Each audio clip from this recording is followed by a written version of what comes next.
Welcome back to my YouTube channel Madhu creative. So ഞാൻ അന്നൊരു depths of gratitude എന്ന് പറഞ്ഞിട്ടൊരു കഥ നിങ്ങൾക്ക് വായിച്ചു തന്നിട്ടുണ്ടായിരുന്നു അല്ലേ, 9ാം ക്ലാസ്സിന്റെ. എന്നാലേ അവർക്ക് വേറൊരു ചാപ്റ്ററും കൂടി പഠിക്കാനുണ്ടായിരുന്നു കേട്ടോ. അന്ന് ഞാൻ ടീച്ചിങ് പ്രാക്ടീസിന് എടുത്തു കൊടുക്കാൻ പറ്റിയിട്ടുണ്ടായിരുന്നില്ല പ്രോപ്പറായിട്ട്. കുട്ടികളുടെ ബഹളം കാരണം എനിക്കത് കറക്റ്റായിട്ട് അവരോടൊന്ന് പറഞ്ഞിട്ടോ അല്ലെങ്കിൽ അവർക്കൊന്ന് ക്ഷമയോടുകൂടി കേൾക്കാൻ പോലും കുട്ടികൾ ഇരുന്നിട്ടില്ല കേട്ടോ. അപ്പോൾ അതിലൊരു റീഡ് ആൻഡ് റിഫ്ലക്റ്റ് എന്ന് പറഞ്ഞിട്ടൊരു കാര്യം ഉണ്ടായിരുന്നു. അതിലെനിക്ക് ഏറ്റവും ഇഷ്ടപ്പെട്ടൊരു പ്രോവേർബ് ആട്ടോ. അതായത് every cloud has A silver lining. അതായത് നമ്മൾ പ്രോവേർബിന് പല മീനിങ്സ് ഉണ്ട് അല്ലേ. അപ്പൊ അതിൽ വന്നിട്ട് പറയുന്നത് എന്താ, സിൽവർ ലൈനിങ്. അതായത് പല ഡിഫിക്കൽട്ട് ആയിട്ടുള്ള സിറ്റുവേഷൻസ് ഉണ്ടാവും. മനുഷ്യ ജീവിതമാകുമ്പോൾ എന്താണ്, പല ഡിഫിക്കൽട്ട് ആയിട്ടുള്ള സിറ്റുവേഷൻസ് ഉണ്ടാവും. അതിൽ വരുന്ന അഡ്വാൻറ്റേജസിനെയാണ്. അതായത് നമ്മളൊരു കാർമേഘം എപ്പോഴും ഇങ്ങനെ മൂടിക്കിടക്കുമ്പോൾ എന്താ കാണുക, അതിൽ മഴ പെയ്യുന്നുള്ളൊരു ഇതിലായിരിക്കും നമ്മൾ ഇരിക്കുക. പക്ഷെ അതിലൊരു സിൽവർ ലൈനിങ് വരുന്നത് എന്താണ്, ഒരു ഹോപ്പാണ് അല്ലെ. ആക്ച്വലി അതിലൂടെ ഒരു സൂര്യപ്രകാശം ഏൽക്കുന്ന ഒരു ഹോപ്പാണ് നമുക്ക് വരുന്നത്. So even the most desperate moments of life there will always be a ray of hope. അതായത് നമുക്ക് എപ്പോഴും എന്താണ്, ഹോപ്പിന് വേണ്ടിയിട്ട് ഒരു ഹോപ്പ്ലെസ് ആയിട്ടുള്ള മൊമെന്റ്സ്, അതായത് ഹോപ്പ് വരുന്നതിന് മുമ്പ് ഹോപ്പ്ലെസ് ആയിട്ടുള്ള മൊമെന്റ്സ് നമ്മുടെ ജീവിതത്തിൽ ഉണ്ടാവും എന്നാണ് പറയുന്നത്. It is immense power of mind that can work miracles in life. അതായത് നമ്മുടെ ജീവിതത്തിൽ ഒരുപാട് ഇമ്മൻസ് പവർ, അതായത് നമുക്ക് എന്താണ്, ഒരുപാട് വണ്ടേഴ്സ് കൊണ്ടുവരാനായിട്ട് സാധിക്കും എന്നാണ് പറയുന്നത്. We can get over adverse circumstances by virtue of our mind power. നമുക്ക് ഒരുപാട് നമ്മുടെ മൈൻഡ് പവറിലൂടെ എന്താണ്, ഒരുപാട് അഡ്വേഴ്സ് ആയിട്ടുള്ള സർക്കംസ്റ്റൻസസിൽ നിന്ന് എന്ത് ചെയ്യുന്നു, നല്ലത് വെർച്യൂ എന്ന് പറഞ്ഞാൽ എന്താ, നല്ലത് കൊണ്ടുവരാനായിട്ട് പറ്റുന്നു. ലാസ്റ്റ് ലീഫ് എന്ന് പറഞ്ഞിട്ടൊരു കഥ നിങ്ങൾ നോക്കിക്കോളൂ കേട്ടോ. അതായത് ഒ ഹെൻറിയുടെ കഥയാണ് ലാസ്റ്റ് ലീഫ്. നിങ്ങൾ വായിക്കാൻ ഇഷ്ടമാണെങ്കിൽ അത് വായിച്ചു നോക്കിക്കോളൂ കേട്ടോ. നല്ലൊരു കഥയാട്ടോ അത്. അതായത് ഒരു ഹോപ്പ്, അതായത് ഒരു പ്രതീക്ഷയുടെ കഥയാണ് പറയുന്നത്. പിന്നെ ഇവർക്കൊരു ആക്ടിവിറ്റി കൊടുത്തപ്പോൾ ഞാൻ അന്ന് ടീച്ചിങ് പ്രാക്ടീസിന്റെ സമയത്ത് അവിടെ ഡെസ്കിൽ നിൽക്കുന്ന സമയത്ത് ഞാൻ ഒരു കാര്യം നോട്ട് ചെയ്തിട്ടുണ്ടായിരുന്നു കേട്ടോ. അതായത് കുട്ടികൾക്ക് ഞാൻ ബോർഡിൽ എഴുതി കൊടുത്തു. കുറച്ച് ആക്ടിവിറ്റീസ് റിലേറ്റഡ് ആയിട്ടാണ് ഇവർക്ക് ക്വസ്റ്റ്യൻസ് ഒക്കെ വരുന്നതെന്നാണ് എന്നോട് അന്ന് HM പറഞ്ഞിട്ടുണ്ടായിരുന്നത്. അപ്പൊ ഞാൻ അതനുസരിച്ച് കൊടുത്തപ്പോൾ ഇതിലൊരു ആക്ടിവിറ്റി തന്നിട്ടുണ്ട്. Johnsy was quite grateful to Sue for having stood with her during her difficult times. അതായത് സ്യൂവിന്റെ ഡിഫിക്കൽട്ട് ടൈംസിന് ജോൺസി ഒരുപാട് ഗ്രേറ്റ്ഫുൾ ആണ്. അതായത് ഇപ്പൊ നമ്മൾ ചില സന്ദർഭങ്ങളുണ്ടാവും, നമുക്ക് ഒരുപാട് ബുദ്ധിമുട്ടുകൾ വരുമ്പോൾ നമ്മുടെ കൂടെ സപ്പോർട്ടീവായിട്ട് ആളുകൾ കൂടെ നിൽക്കുമ്പോൾ ആ സമയത്ത് നമുക്ക് അവരോട് ഒരു ഗ്രേറ്റ്ഫുൾനെസ് തോന്നുന്നില്ലേ.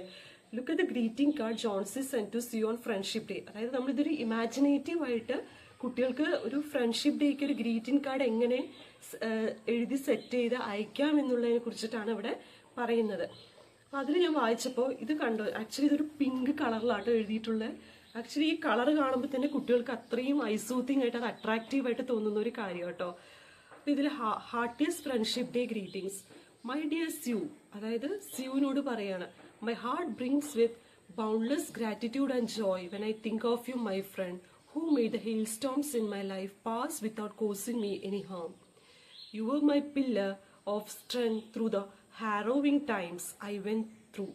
You gave me the courage to overcome everything with a smile. Thank you for being there with me, your John C. Make greeting cards with messages or quotes to send your friends on friendship day. അതായത് നമുക്ക് friendship day ഒക്കെ വരില്ലേ, അതായത് സൗഹൃദങ്ങളുള്ള ആളുകളുണ്ട്, സൗഹൃദങ്ങൾ ഇല്ലാത്ത ആളുകളുണ്ട് അല്ലെ. അല്ലെങ്കിൽ നമ്മളെ തന്നെ സ്വയം സുഹൃത്തായിട്ട് കാണുന്ന ആളുകളുണ്ട്.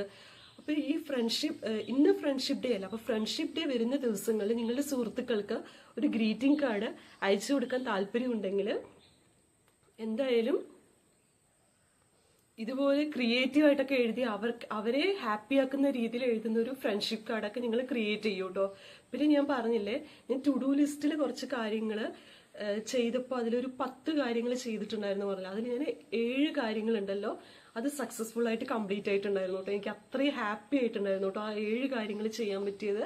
പിന്നെന്ന് വെച്ചാൽ ഞാൻ ഗ്രാറ്റിറ്റ്യൂഡ് ജേർണലിംഗ് സ്റ്റാർട്ട് ചെയ്തിട്ടുണ്ട് കേട്ടോ. അതായത് ഓരോ ദിവസങ്ങളിലും നമ്മൾ എങ്ങനെ നമ്മളോട് തന്നെ താങ്ക്ഫുൾ ആവുക. അതായത് ഞാൻ എപ്പോഴും ഒരു രാത്രി ആയിക്കഴിഞ്ഞാൽ ഒരു ബുക്കിൽ എഴുതാൻ തുടങ്ങും. അതായത് അന്നത്തെ ദിവസം എനിക്ക് എന്തൊക്കെ കുറിച്ചിടണം അതൊക്കെ ഞാൻ ടു ഡു ലിസ്റ്റിന്റെ ഒപ്പം തന്നെ ഗ്രാറ്റിറ്റ്യൂഡ് ജേർണൽ ഒരു ബുക്കിൽ എഴുതാൻ ഞാൻ അധികം ഇപ്പോൾ നമ്മൾ കുറെ കോണ്ടന്റ് ക്രിയേറ്റേഴ്സിനെ കണ്ടിട്ടുണ്ട്. അതായത് ജേർണലിങ്ങിന് വേണ്ടിയിട്ടും നമുക്ക് അങ്ങനെ എടുക്കണമെങ്കിൽ എടുക്കാം. അതായത് ജേർണലിങ്ങിന് വേണ്ടിയിട്ട് അങ്ങനെ എടുക്കണമെങ്കിൽ എടുക്കാം.